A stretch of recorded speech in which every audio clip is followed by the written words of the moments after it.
ففروا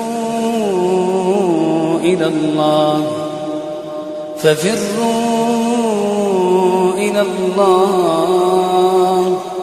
إني لكم منه نذير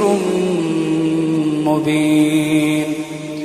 ولا تجعلوا مع الله إلها آخر إني لكم منه نذير مبين كذلك ما أتى الذين من قبلهم من رسول إلا قالوا ساحر أو مجنون أتواصوا به بل هم قوم طاغون